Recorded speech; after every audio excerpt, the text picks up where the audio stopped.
One night, I was hanging out with my friends. It was nothing special, just a little get together. For privacy, we will call my friends Luke and Rhett. We always hang out at Luke's place because it just seems to have the best atmosphere. Anyways, we stayed up hanging out into the early hours of the night before hitting the sack. Now, I'm not usually the first one to fall asleep at sleepovers, but on this particular night, I was feeling especially tired for some unknown reason. I woke up not too long after, struggling to breathe. My friends had gagged me, and there were candles lit all around, accompanied by some strange men, their faces hidden under cloaks. They were all chanting before Luke began brandishing a ceremonial blade. I tried to scream, but I couldn't make a sound since I had been gagged. They began carving glyphs into my arms. The pain was excruciating, but still, I couldn't scream since I had been gagged. Suddenly the chanting stopped, and Luke drove his knife into my chest. The pain was so intense I passed out. I woke suddenly the next morning and grasped my chest to find that I had sustained no damage. I checked my arms, and I was completely fine. I looked around and my friends were still asleep. I couldn't wrap my head around what had just happened, but I quietly packed my things and left. The only logical explanation was that this was a dream. However, I remember it so vividly even now that it shakes me to my core. Still, there was no other logical explanation than that it was in fact a bad dream, so I had convinced myself that it was. We stayed in contact afterwards, but I just couldn't shake the uneasy feeling I got from those two. We started drifting apart quickly after, and I haven't spoken to either of them since that summer. Fast forward to 3 years from then, I saw on the news that there had been a murder. The two convicted were shown on TV, unnamed with their faces blurred, but I knew that it was them. That was Luke and Rhett. Even I am still a bit skeptical of what really happened, and I'm still unsure of what was really going on that night. But I'm thankful I made it out alive. Still, a piece of me really feels like I was killed when that knife pierced my chest.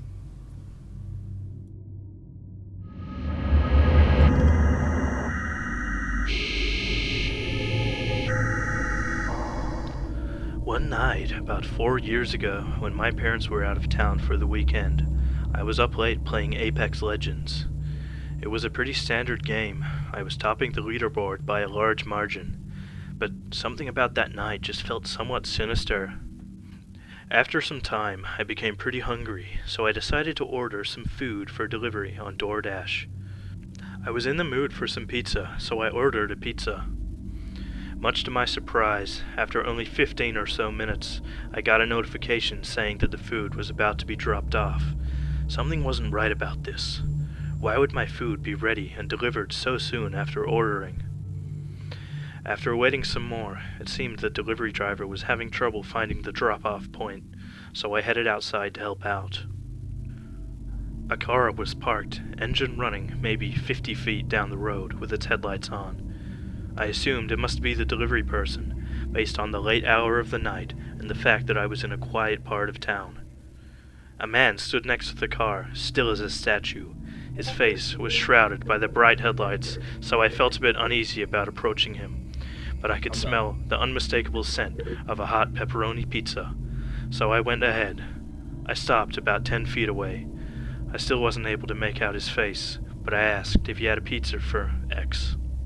Nothing. This guy just kept standing there. At this point, I'm really getting freaked out, to the point where I considered just booking it and getting back inside, but I wanted my damn pizza. I called out once more, this time asking, "Hey man, is something wrong?" Right after this, the man's eyes flashed bright red, and he leapt towards me over the top of the car door. I screamed and fell back onto the ground, almost crapping my damn pants. When I got up, the car and the man were both completely gone. A few seconds later, another car pulled up in the same spot. This time, a lady stepped out and asked if I was okay.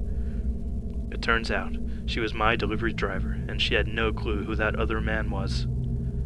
The image of the man's glowing eyes has been stuck in my head ever since.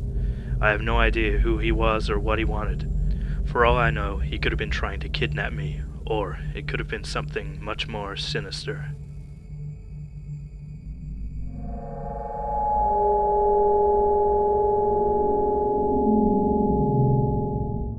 This is a story I don't often tell, because every time I recall it, it leaves me with a frightening chill all throughout my body. But for your viewing purposes, and as something of a warning, I'll share it with you now. One night, as a young 15-year-old boy, I stayed up late at night, playing Call of Duty on my Xbox, when I was accosted by a foul stench emanating from my Xbox. I tried to keep on playing, but I couldn't. The smell was just too foul. So I switched my Xbox off and turned on my light.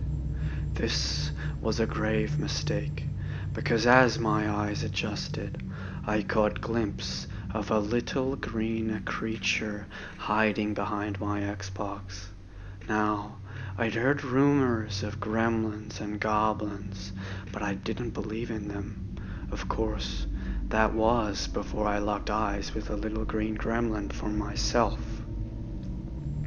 But within a period of approximately 5 seconds, the little green gremlin had sprinted past me and into the hall, making little noises as he did so. If I were to describe these noises, I would say they're similar to that of someone pretending to be a goblin and making noises. I probably spent 5 minutes staring down that dark hallway, his freakish noises echoing endlessly in my ears. It wasn't until I heard the satisfying sound of a level up on Call of Duty that I snapped out of my goblin-imposed stupor. My entire body felt like a frozen iceberg in the cold hallway. Who knows if this was a result of fear, or if the gremlin had cursed me in his goblin tongue, but I can say for certain I haven't felt true warmth since. I spent the rest of the night grinding out levels in Call of Duty, but one thing is for certain, I now play Call of Duty with the lights on.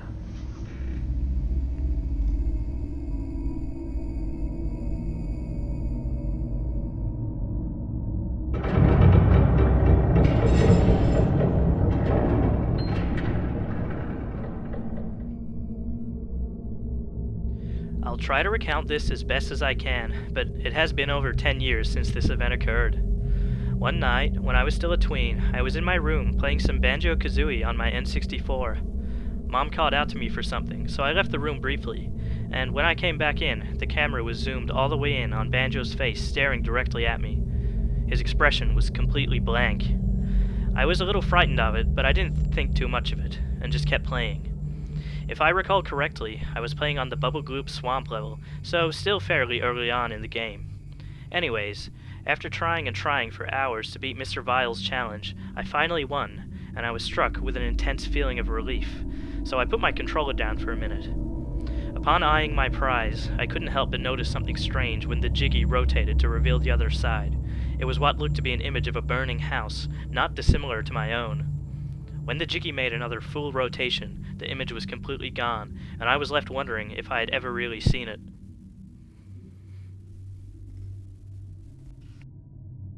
2 nights later, after regaining the confidence to keep playing the game, I was playing on Gobi's Valley. Now, any self-respecting Banjo-Kazooie fans would know about King Sandybutt's maze in one of the pyramids in this level. This maze has a time limit, so playing it is already pretty stressful, but something made it feel much more uneasy this time.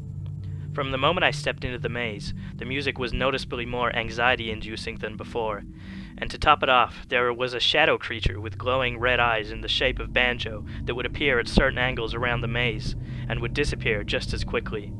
This scared me so much that I yelled out for my mom. When she entered the room to look at what was frightening me, the figure was gone. Needless to say, I did not sleep a wink that night. Even to this day, sometimes at night in the corner of my eye, I spot Shadow Kazooie following menacingly. About a week later, I felt a compulsion to try and beat the game. Maybe then it would stop haunting me as it had been. After some normal gameplay, I reached Mad Monster Mansion. A little bit into the level, I finally reached Mumbo Jumbo's hut. Excited for whatever transformation he had in store for me, I went inside.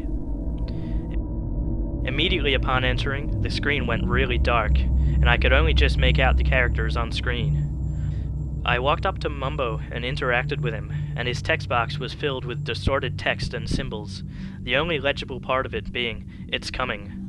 Disturbed by this, I closed the text box and went to leave the room, but when I got to the doorway, Banjo's face flashed on the screen, except this wasn't a normal Banjo render. He was bearing sharp teeth, and his mouth was covered in blood, and this image was accompanied by the sound effect of a ghoulish scream. The image only stayed on the screen for a second, but I screamed and turned off the N64 instantly. I remember putting on my SpongeBob VHS after that to calm down a little bit until I could finally sleep that night. The next time I played was a couple days after the Banjo face incident, so I was still pretty on edge about it. I beat Mad Monster Mansion and then made it through all of Click Clock Wood without any unusual occurrences, so after making it through Grunty's Furnace Fun, I was getting ready to face Gruntilda herself. After making it through the grueling fight, I landed the final blow on Gruntilda and the game was finished, but the music cut off randomly and the camera cut to Grunty's corpse laying on the ground. Next, a realistic motto of Banjo crawled on screen and went up to Grunty. To my horror, he started eating Grunty's stomach. The game was completely silent, except for the sounds of Banjo chewing on Gruntilda's innards, her corpse twitching with each bite. Banjo turned to look at the screen and let out a blood-curdling screech, and right after that, my N64 switched off all on its own. I threw my controller at the screen and ran out of the room. Since this event, I can't help but shake the feeling that this cursed Banjo is following me wherever I go. Every time I saw anything Banjo-Kazooie related, something about it would feel off. Either his eyes were red or his expression was vile. I got the scare of my life when playing Super Smash Bros. Ultimate on the Switch and saw Banjo crying blood in the character select screen. This series of events has followed me for my whole life since then, and I just want it all to go away.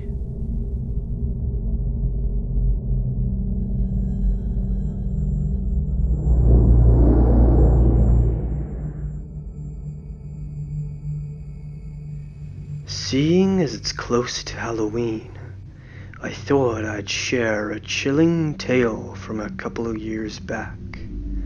I, 43 male, and my wife, 27 female, were going through a rough patch. She was mad that I forgot our 9-year anniversary, but that's a story for another time. So in the midst of this rough patch, I take a well-deserved vacation to the family lodge, formerly my great-grandfather's homestead in the middle of Ohio, an unassuming mansion just outside Cuyahoga Valley. Built in the 1800s, this house goes back generations. Supposedly it's built upon an Indian burial ground, but that's a story for another time. So I'm staying there, moping about. Mainly I was playing Jetpack Joyride on my iPhone 5S, and bottoming out my bank account on the cosmetics. Truly, it was the lowest point of my life, outside of when I was homeless in Hawaii. But that's a story for another time. Anyways, I was a-cooking up in the kitchen, wrist twisting like a stir-fry. I'm a huge Migos fan, by the way, and actually got Quavo and Offset to be my baby's godfathers. But that's a story for another time. When I'm disposing of the general waste in the garbage disposal, every time I put something in, I hear a munching just slightly in the background, but not clearly, because I'm listening to Migos. As I put more and more into the garbage disposal, the chewing sound gets louder and louder, until finally it culminates in a deafening burp. I drop my utensils on the spot. Pause Migos and whip around faster than a bat out of hell. My heart was beating so fast. If I had to guess, it was probably like something in the 200 BPM to 300 BPM range. I don't know though, I'm not a doctor. Well, actually I am, but only in Kentucky. But that's a story for another time. I crept slowly up to my great-grandfather's marble basin and peered over the edge, only to find the garbage disposal, or what I thought was the garbage disposal, licking its gluttonous lips. It seemed to notice my presence, and a grin as wide and broad and proud as the 50 great states of the Americas crept across the drain. Needless to say, I shit my pants for the 3rd time in my adult life. The other 2 were both stories for other times, and zipped out of the lodge into my trusty truck. I could swear now on my pride as a patriot that as I slammed the door to that domicile, I heard a "Bye-bye" coming from the kitchen. I sat in the front seat of that truck for what felt like a long time, but was probably only a short time, before I grabbed my spare tank of gasoline and frantically wetted the outer wall of my family's lodge and lit it aflame. As I stood a good distance away, beside my running truck, I could hear screams and cries in no tongue I know, certainly not American. My wife thinks I'm crazy. My kids think I'm crazy. Offset and Quavo both think I'm crazy. Tell me, Reddit, do you think I'm crazy?